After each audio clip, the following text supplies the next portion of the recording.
So good morning, everybody. Shall I say good afternoon? A warm welcome to the audience of our September's Toxic Lunch. Today's guest is straightly coming from the UK. Please receive with cheers Mr. Martin Bloomfield from, and I hope I pronounce it right, York. Hello. Now then? Now then, York. Martin Bloomfield gave the motto, how equality of opportunity is an opportunity for quality, to which we later on will return in our chat. Martin, please allow me to introduce you to the audience. You hold a Magister Artium at the University of Wales, and you do a PhD at the University of York at the moment. Yes, yes, yes. You're the founder of the Dyslexia Bytes project, which is a unique project that utilizes the experience of a global network of teachers, practitioners, and stakeholders to learn and then build an intercultural understanding of dyslexia. Yes. Member of the International Advisory Council for Inclusive Education in the Global Inclusive Education Network, which is based in India. Very interesting. You're associate trainer in steering projects for York Associates, which is an international organization with branches worldwide and has a head office in Malta, and which is specialized in leadership training, intercultural skills, communication skills, English language for specific, often business and political purposes. And you as well train teachers and professionals there. You're visiting lecturer at Leeds City College, at the EMT Lille Douai, Fachhochschule Landshut, and at the North Caucasus Federal University. And I had to research where it is, and I think it's between Ukraine and Georgia, isn't it? Yeah. Yeah, I just broadly say Russia, but it's not Russia. And I'm absolutely sorry, Martin, but somebody let the cat out of the bag. You are nominated for an award, true? I have been nominated, yes, absolutely. Yeah. I won't find out until October. Which award is it? It's called the Eltons. ELTONS, the Eltons. It's an award for innovative practices in English language teaching, teacher resources. Very interesting. Martin, we root for you. Thank you. Thank you. Let us start with a definition of the term dyslexia. Please give us an idea what dyslexia is and what are the indicators.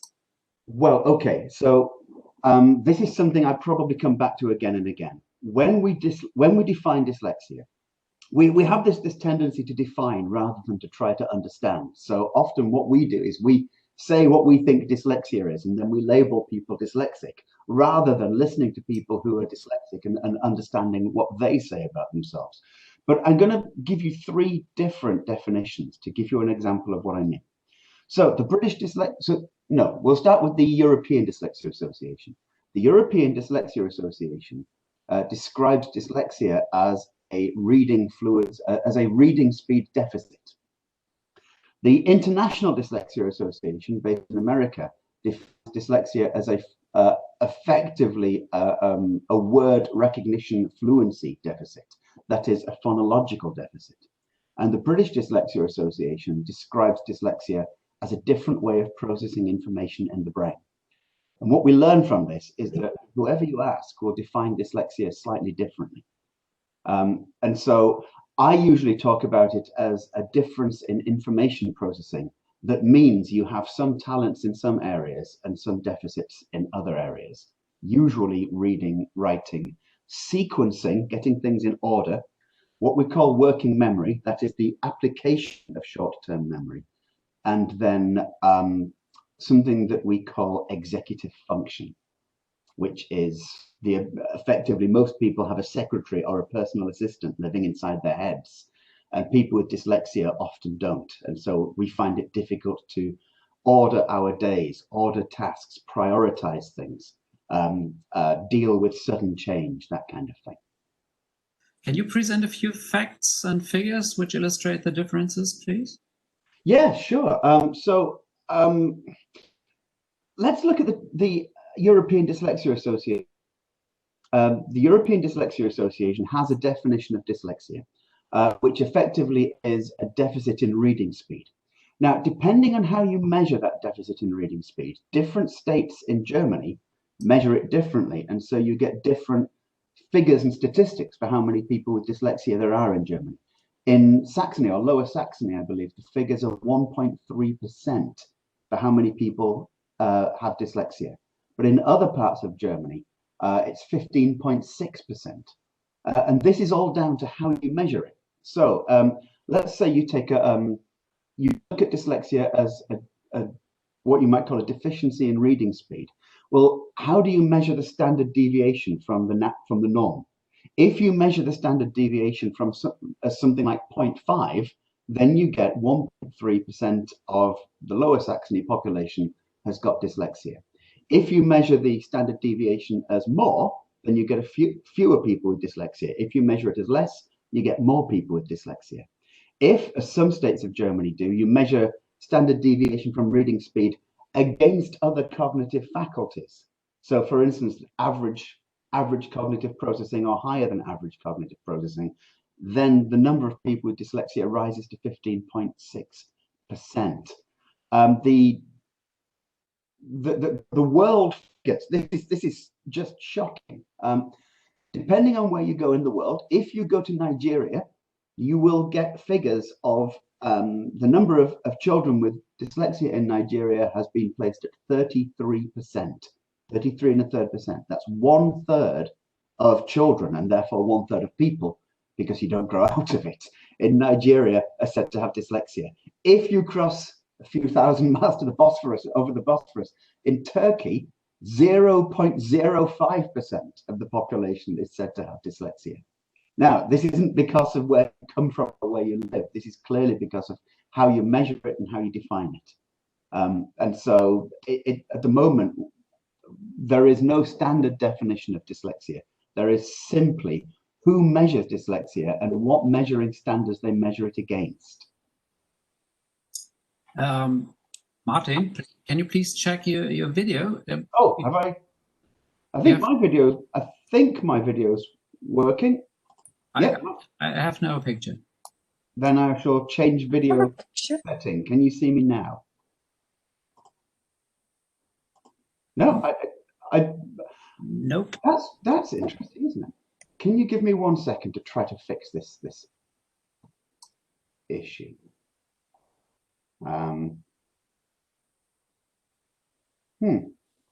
So I shall stop the video and I shall start the video and see whether that makes a difference. I can see myself again. So we can do this with your beautiful voice. Well, I can see myself on video. I'm a little thumbnail next to your left shoulder.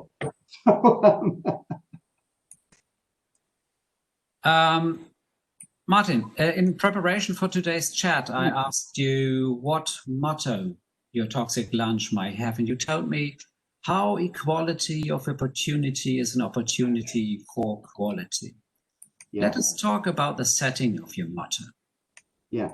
I like to quote a famous philosopher, John Dewey. You know him very well, and you told me we talked about him.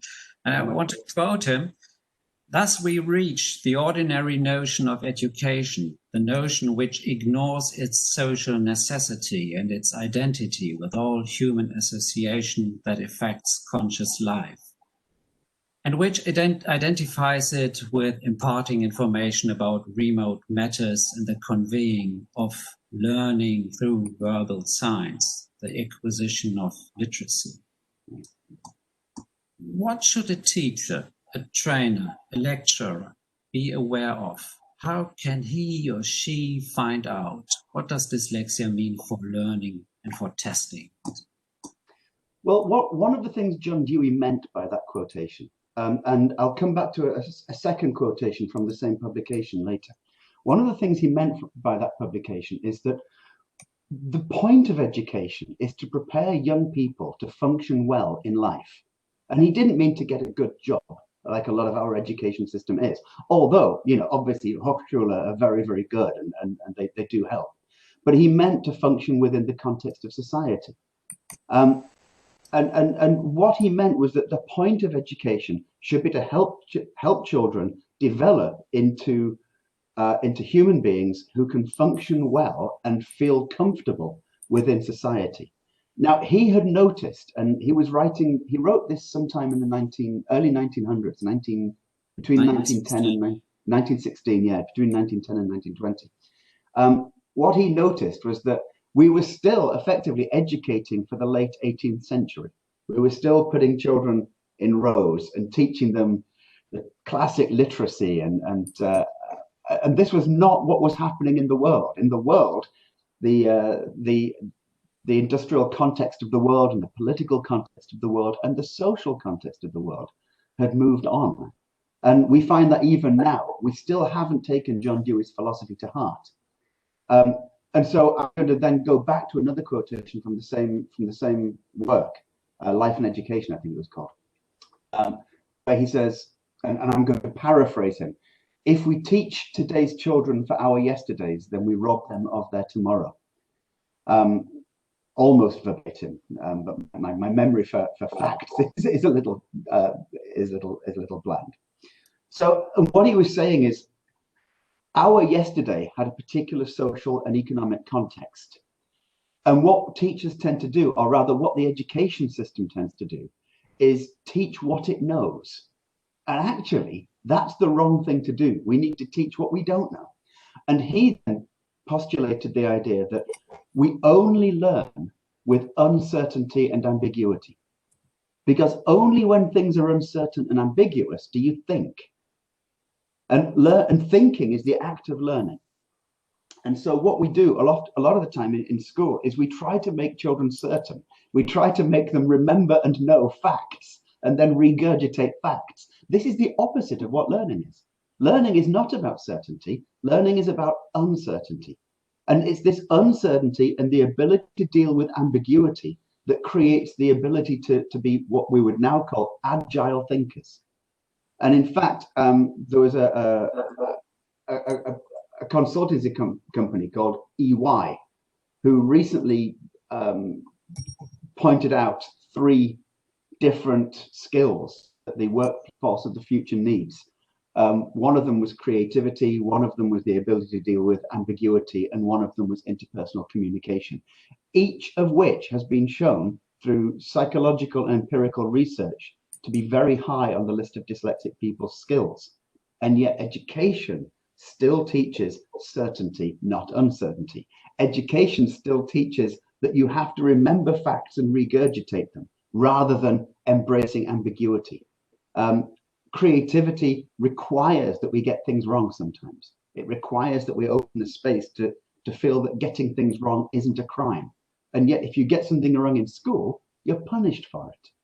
And so John Dewey's philosophy is as relevant today, if not more relevant today, as it was in 1916 when he wrote those words. Let's come back to things of testing, examination. I have an echo. I'm sorry. So, yeah. What does it mean for examination, Martin? There is a fundamental flaw in the principle of examinations. And this is what it is. And it's really, once we highlight it, once we shine a light on it, it becomes quite obvious what that flaw is, what that failure is. What we're doing at school and at university is we're asking students to learn. And learning is about the development of cognitive faculties. It's about the ability to deal with new information. It's about the application of one thought to another thought. It's about growth. What we then do is we test them on facts. What we're testing students on is not the same as what we're teaching them to do. So when we teach students to grow, when we teach students to learn, learning involves, as we know, it involves ambiguity, it involves uncertainty. And yet when we test students, we're trying to test students on certainty. We're testing students on the lack of ambiguity. And effectively, the testing system that we still have in education is not testing students on what we're teaching them, because what we're teaching them is the ability to grow. And what we're testing them on is their ability to remain within tight boundaries. And so there is a fundamental friction between the teaching and the testing at the end. And this is often reflected, by the way, in people with dyslexia. People with dyslexia are typically bright. In most places in the world, it is impossible to categorize somebody officially as dyslexic if they are under-intelligent. People with dyslexia are typically averagely or above averagely intelligent. And yet they tend to fail at school. One of the reasons is we test them. And testing is not an appropriate way. We make them sit exams. And that's not an appropriate way to find out how intelligent a dyslexic person is. It's not an appropriate way to find out how intelligent anybody is, especially dyslexic people who do not respond well to a lack of ambiguity, to a lack of uncertainty, and to a lack of creativity. So what we do is we disenfranchise them of their own learning, and the learning system, or rather the testing system, naturally discriminates against them. And let me put this into neurological terms very, very quickly. We know that the neurology of the dyslexic brain is different from the neurology of the non-dyslexic brain. Now, once we realize this, we realize that when we talk about rationality, what we're effectively talking about is the correct firing of neural networks. And when we say the correct firing of neural networks, implicit in that language is the idea that you think in a particular way. That's what rationality is. It's what right thinking is. You think in a particular way. But where dyslexic people's brains are physically built differently from non-dyslexic brains, we do not think in that way. And so the prejudice that we face from the very beginning is that we are not right thinking. We are not rational. And the education system and the exam system tests on right thinking and rationality. It tests in a particular way of processing and regurgitating information. And dyslexic people neurologically cannot do that because neurologically we're built differently. Let us take a walk on the path of life of people and concentrate on another phase. After school and university, work life usually is the next period of life. Why should employers be aware of dyslexia, and how can employers support employees who are affected by dyslexia? Well, first of all, we can give the figures for the money. Countries typically, I think Britain, and this was about 15 years ago when I looked at the figures, Britain loses, that is, physically loses and also misses out on the opportunity of gaining 15 billion pounds per year by not correctly understanding dyslexia. That's just Britain alone, 15 billion pounds per year. The United States is something like 330 billion pounds per year. Germany will be somewhere in between, because Germany's economy is somewhere between the United States and Britain, and your population is higher than Britain's population. So you're going to lose out something like, let's put it in euros, something like 25 to 30 billion euros per year, simply by not understanding dyslexia. This euro haul can be put into better education. It can be put into helping the economy. So that's on a macro level. On a more everyday micro level, what we know is that, as we say, IBM conducted a survey recently of 1,500 CEOs who all identified skills typically associated with dyslexia as the skills of the future. Consultancy firm EY did exactly the same, as I've already mentioned. And McKinsey and Company also showed that neurodiverse organizations tend to perform 30 to 40% better, more efficiently and more productively than what you would call monocultural organizations. And so the very idea of not understanding how dyslexic people think, we know that they're intelligent. We know that when they're allowed to perform to their best, they tend to overperform. The BBC in about 2004, I think it was, did a survey showing that 40% of Britain's self-made millionaires are dyslexic, for instance. We know that dyslexic people tend to perform highly. We know that cross-functional organizations tend to outperform monofunctional organizations. And we know that IBM, EY, McKinsey and Company, all of these consultancy firms, every single consultancy firm that has done one of these tests has shown that the skills that dyslexic people have are the skills we need for the future. And then we return to John Dewey. If we teach today's children for our yesterdays, we rob them of their tomorrow. We rob them of our tomorrow as well. There are a few deep-seated human needs, and you referred to them before. For instance, people need to know who they are as individuals. They need to know which direction they can go. They need to find meanings and purpose in all situations. And as leaders, do we have to use a special way of leadership? What are the future challenges for industry, and what is your approach? Absolutely. Well, one of the things, I work in a company that deals with communication issues all the time. And let's just take, for instance, a very simple communication issue that we might deal with, a language issue. Somebody comes to York Associates and says to us, well, you know, I can't communicate with people. And we say, why? And typically he or she says, my English isn't good enough. Teach me some more English. And the problem with this, of course, is what they typically mean by my English isn't good enough is I don't have the vocabulary, I don't have the grammatical structures. And yet we work out that when they learn this vocabulary, all they're doing is they're complicating their language even further. When they learn more complex grammatical structures, they're either making themselves less certain of their own communication abilities, or they're complicating their language abilities even further, particularly working in international, intercultural and cross-linguistic teams. What they really mean is I find it difficult to communicate with people. And one of the things that we teach about communicating is it's not about building the repertoire of my own vocabulary. It's about building my own skills to be able to listen to what the people I'm talking to mean. Not necessarily even what they want, but what they mean. So one of the things, at school, we hear children saying, I can't read this. What do they mean by that? When we're at university, we say people, oh, I find it difficult to get this in on time. What do they mean by that? And in the workforce, in the workplace, they might say something like, I'm sorry, I don't understand.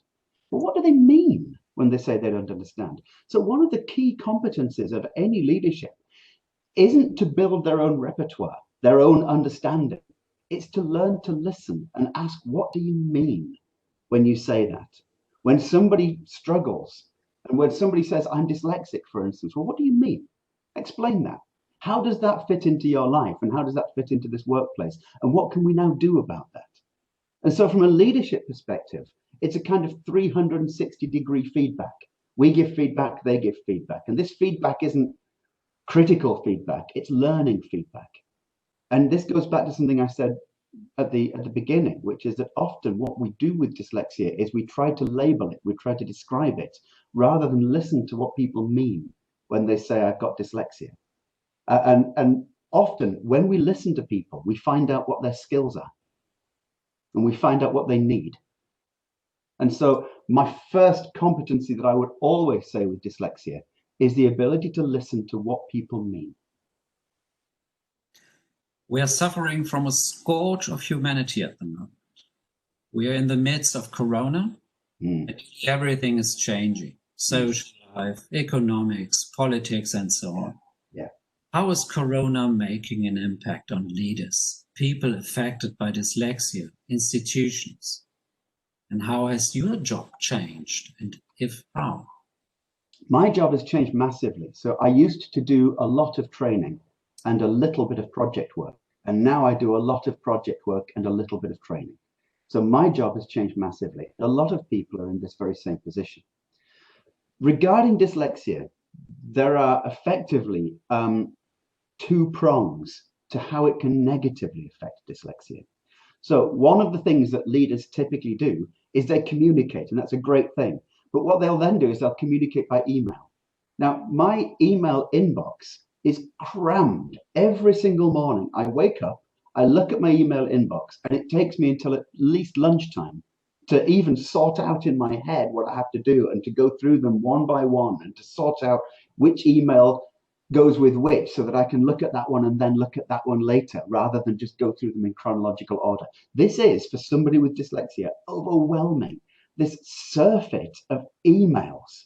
It's been brought to us by coronavirus because people believe now we're all virtual, we need to communicate more. But of course, the more emails people send, the less time we're going to spend looking at them, the less willing we're going to be to look at them, and the less able we are to comprehend them because it's an avalanche of emails. So the first thing is to ask ourselves, what are we doing when we communicate? And what are we doing when we communicate in the written format? So again, clearly dyslexic people usually and often have a phonological processing deficit. Well, the way to combat that is not to overload people with emails. It's obvious when we think about it. The second prong of the attack on people with dyslexia is that now we're not in a workspace where there are bounded periods of time. This is where, what I said earlier, this is where executive functioning becomes problematic for people with dyslexia. So the ability for a dyslexic person to sit down at her desk and say, okay, how do I now proceed with the day? What do I do first? What do I do second? When is the point that I stop doing this and go on to this?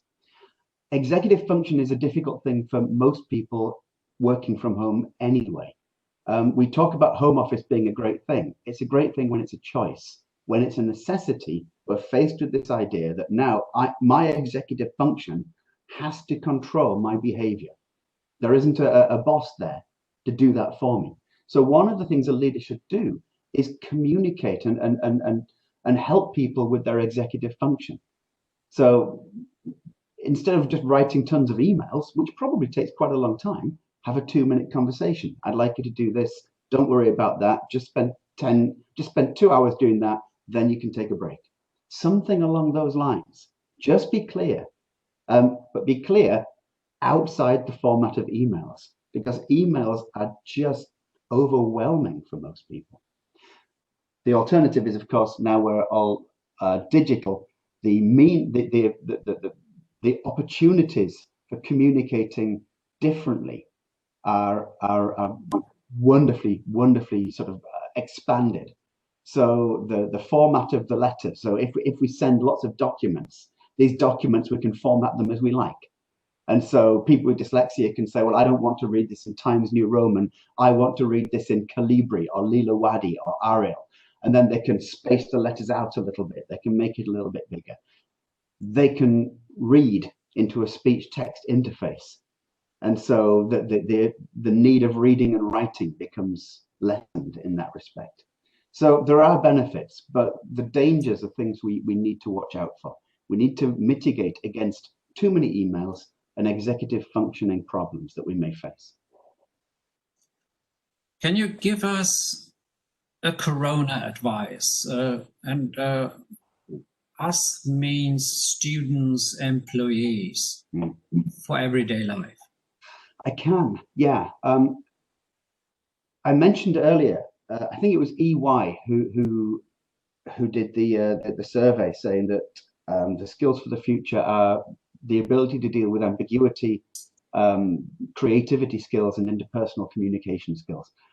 We haven't yet dealt so much with interpersonal communication skills. Dyslexic people typically work best interpersonally. They bounce ideas, they speak.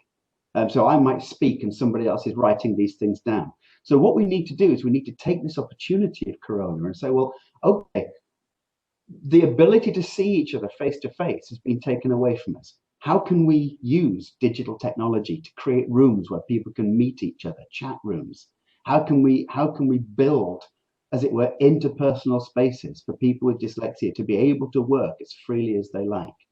Because if we don't build interpersonal spaces, people with dyslexia are on their own, which negates their interpersonal skills. They're having to deal with these executive functioning issues on their own. It becomes overwhelming.